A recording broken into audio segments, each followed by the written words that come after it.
நேர்களே, தற்போது மிக முக்கியமான மற்றொரு செய்தி கிடைத்திருக்கு. சத்தியம் டிவியில் புயலை தொடரும் சத்தியம் டிவி என்ற பெயரில் சிறப்பு தொடர் நிலை வழங்கி கொண்டிருக்கிறோம். நொடிக்கு நொடி புயல் எங்கு இருக்கிறது, எப்போது கரையை கடக்கப் போகிறது, மக்கள் பாதிப்புகள், எங்கு மழை பெய்து கொண்டிருக்கிறது, எங்கு மழை பெய்யவில்லை, எங்கு தண்ணீர் தேங்கி இருக்கிறது, எங்கு காற்று அதிகமாக வீசி கொண்டிருக்கிறது, வானிலை ஆய்வு மையத்தின் தகவல்கள் என்ன, முதலமைச்சர் என்ன பணிகளை செய்து கொண்டிருக்கிறார், அவருடைய ஆய்வு பணிகள் என்னென்ன செய்து கொண்டிருக்கிறார், அமைச்சர்கள் எங்கே என்ன பணி செய்து கொண்டிருக்கிறார்கள், மாவட்ட ஆட்சியர்களின் உத்தரவுகள் என்ன போன்ற பல்வேறு தகவல்களை உடனுக்குடன் உங்களுக்கு வழங்கி கொண்டிருக்கிறது சத்தியம் தொலைக்காட்சி.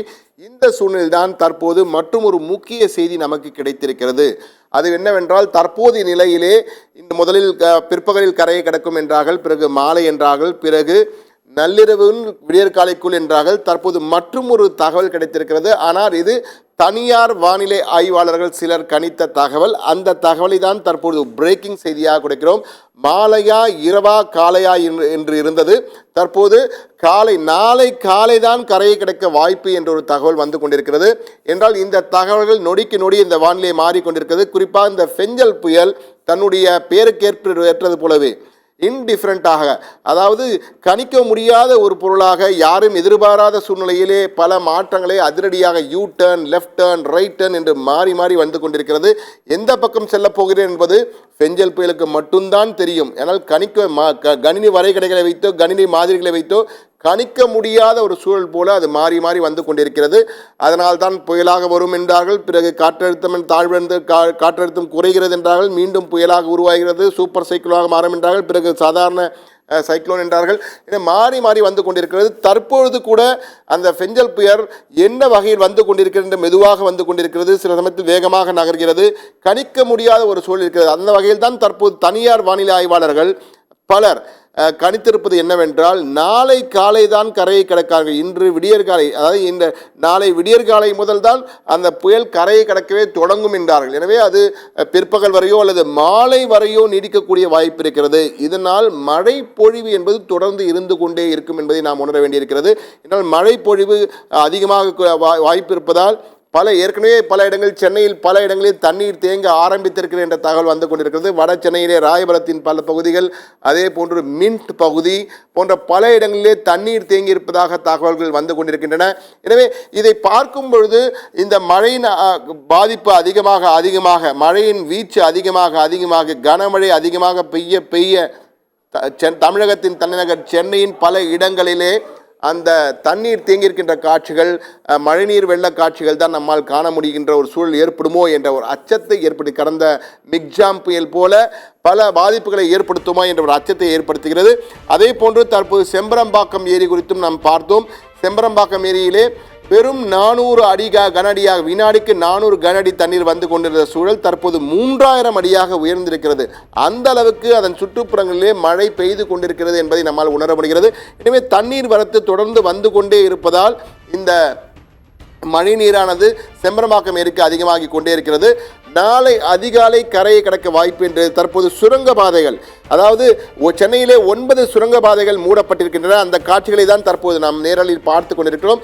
சுரங்கப்பாதை தற்போது ரயில்வே சுரங்கப்பாதை போன்ற இருசக்கர சுரங்கப்பாதை போன்ற பல்வேறு சுரங்கப்பாதைகள், அண்ணா சாலையில் உள்ள சுரங்கப்பாதையிலே தண்ணீர் எந்த அளவுக்கு தேங்கி இருக்கிறது, பிரத்யேக முதல் காட்சிகளை தற்போது நாம் கொடுத்து கொண்டிருக்கிறோம். நேயர்களே, சென்னையில் 9 சுரங்கப்பாதைகளில் தண்ணீர் தேங்கியிருப்பதால் போக்குவரத்துக்கு தடை செய்யப்பட்டிருக்கிறது. தற்போது சென்னை அண்ணா சாலையில் உள்ள சுரங்கப்பாதையில் காட்சிகள் தான் இவை. எந்த அளவுக்கு தண்ணீர் தேங்கி இருக்கிறது முதல் காட்சிகளாக, எக்ஸ்க்ளூசிவ் காட்சிகளாக நாம் கொடுத்து கொண்டிருக்கிறோம். தண்ணீர் எந்த அளவுக்கு அண்ணா சாலையில் உள்ள கீழுள்ள சுரங்கப்பாதையிலே தண்ணீர் தேங்கி இருக்கிறது, இங்கு சாலையை கடப்பதற்காக பொதுமக்கள் பயன்படுத்தும் சுரங்கப்பாதை, இது எந்த அளவுக்கு தண்ணீர் தேங்கியிருக்கு நம்மால் காண முடிகிறது. ஃபர்ஸ்ட் ஆன் காட்சிகளாக நமக்கு வந்திருக்கின்றன. சென்னையில் 9 சுரங்கப்பாதைகள் மூடப்பட்டிருக்கின்றன. மழை நீர் தேங்கியுள்ளதால் போக்குவரத்துக்கு தடை செய்யப்பட்டிருக்கிறது. அந்த பாதைகளிலே ரங்கராஜபுரம் சுரங்கப்பாதை, அதே போன்று இருசக்கர சுரங்கப்பாதை, அதே போன்று அரங்கநாதன் சைதாப்பட்டியில் உள்ள அரங்கநாதன் சப்வே சுரங்கப்பாதை எல்லாம் தற்போது போக்குவரத்துக்கு தடை செய்து, பழவந்தாங்கல் சுரங்கப்பாதையும் தற்போது மூடப்பட்டிருப்பதாக தகவல். அதேபோல் ஸ்டான்லி மருத்துவமனை அருகே உள்ள சுரங்கப்பாதையும் தண்ணீர் தேங்கியிருப்பதால் அங்கும் போக்குவரத்து தடை செய்யப்பட்டிருக்கிறது. 9 சுரங்கப்பாதைகள் மூடப்பட்டு, அதேபோல் சில சாலைகளிலும் அழகப்பா, சென்னையில் அழகப்பா சாலை போன்றவற்றிலெல்லாம் தண்ணீர் தேங்கியிருப்பதால் போக்குவரத்துக்கு தற்போது தடை செய்யப்பட்டிருக்கிறது என்ற தகவல் நமக்கு கிடைத்திருக்கிறது.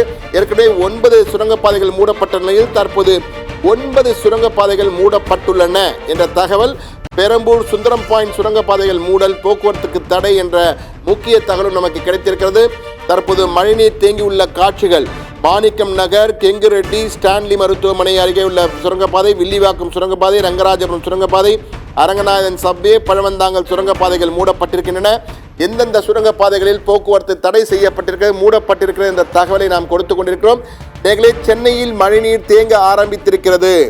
மழைநீர் தேங்க ஆரம்பித்து சாலைகளை பயன்படுத்த முடியாத சூழலை கொஞ்சம் கொஞ்சமாக உருவாக்கி கொண்டிருக்கிறது ஃபெஞ்சல் புயல் என்ற தகவலை தற்போது கொடுத்து கொண்டிருக்கிறோம். அதே போன்று புயலை தொடரும் சத்தியம் டிவி என்பதன் மூலமாக நொடிக்கு நொடி அந்த ஃபெஞ்சல் புயல் குறித்த தகவல்களை கொடுத்து கொண்டிருக்கும் சத்தியம் தொலைக்காட்சியில் அடுத்து மிக முக்கியமான தகவலாக செம்பரம்பாக்கம் ஏரி கொடுத்த தகவலை பார்த்தோம். செம்பரம்பாக்கம் ஏரிக்கான தண்ணீர் வரத்து தொடர்ந்து அதிகரித்து வருகிறது என்ற தகவல் நமக்கு வந்து கொண்டிருக்கிறது. இன்று காலை 400 கன அடியாக, வினாடிக்கு 400 கன அடியாக இருந்த தண்ணீர் வரத்தானது தற்போது அதிகரித்து 3500 கன அடியாக வந்து கொண்டிருப்பதாகவும் தகவல்கள் நமக்கு கிடைத்திருக்கிறது. அது மட்டுமல்ல, சென்னை விமான நிலையம் குறித்த மிக முக்கியமான தகவல். சென்னை விமான நிலையம் இன்று இரவு வரை மூடப்பட்டிருக்கும், தற்காலிகமாக மூடப்பட்டிருக்கும் என்ற தகவலும் கிடைத்திருக்கிறது. அந்த தகவலையும் பார்த்தோம். மழைநீர் தேங்கியுள்ளதால் போக்குவரத்துக்கு தடை செய்யப்பட்டிருக்கிறது சென்னையில் உள்ள 9 சுரங்க பாதைகளில் என்ற காட்சி. தற்போது மழை பெய்கின்ற காட்சிகள் பகல் நேரத்திலே இருண்டு போயிருக்கின்றன. அந்த காட்சிகளை தான் தற்போது பார்த்து கொண்டிருக்கிறோம்.